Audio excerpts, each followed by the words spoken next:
AIMIM के नेता असदुद्दीन ओवैसी ने एक बार फिर वक्फ कानून का विरोध करते हुए उसे काला कानून करार दिया। उन्होंने कहा कि all India Muslim personal law board इस काले कानून के खिलाफ है। बकरी ईद तक विरोध प्रदर्शन चलता रहेगा। उन्होंने कहा कि 19 अप्रैल की शाम 7 बजे से 10 बजे तक हैदराबाद दारुल सलाम में एक विरोध जनसभा आयोजित की जा रही है। इस सभा की all India Muslim personal law board के अध्यक्ष खालिद सैफुल्लाह रहमानी करेंगे। ओवैसी ने कहा कि इस विरोध जनसभा में तेलंगाना और आंध्र प्रदेश के मुस्लिम पर्सनल लॉ बोर्ड के सदस्य और तेलंगाना आंध्र प्रदेश के बड़े मुस्लिम संगठन हिस्सा लेंगे।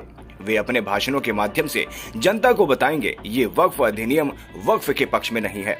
हम वक्फ कमेटी के सदस्यों से भी बात करने की कोशिश कर रहे हैं और अगर उनका शेड्यूल इजाजत देता है तो वे भी आकर जनसभा में हिस्सा ले सकते हैं। ओवैसी ने कहा कि देश के पीएम कह रहे हैं कि आपकी आइडियोलॉजी नेशनलिज्म की होनी चाहिए। वक्फ बिल में बोहरा कम्युनिटी के बारे में जिक्र नहीं है। उनके कंधे पर बंदूक रखकर चला दिया, लेकिन उन्हें कुछ नहीं दिया।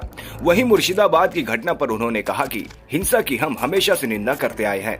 ओवैसी ने वक्फ बिल पर लोकसभा में सरकार का विरोध किया था। उन्होंने कहा कि इस बिल को लुटेरा कानून कहा जाना चाहिए, क्योंकि बीजेपी की अगुवाई वाली सरकार वक्फ की संपत्तियों को हथियाना चाहती है।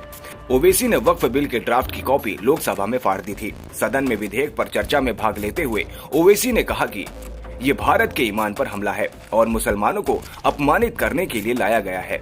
उन्होंने कहा कि इस विधेयक को लाकर प्रधानमंत्री नरेंद्र मोदी ने देश के सबसे बड़े अल्पसंख्यक समूह के खिलाफ जंग छेड़ दी है।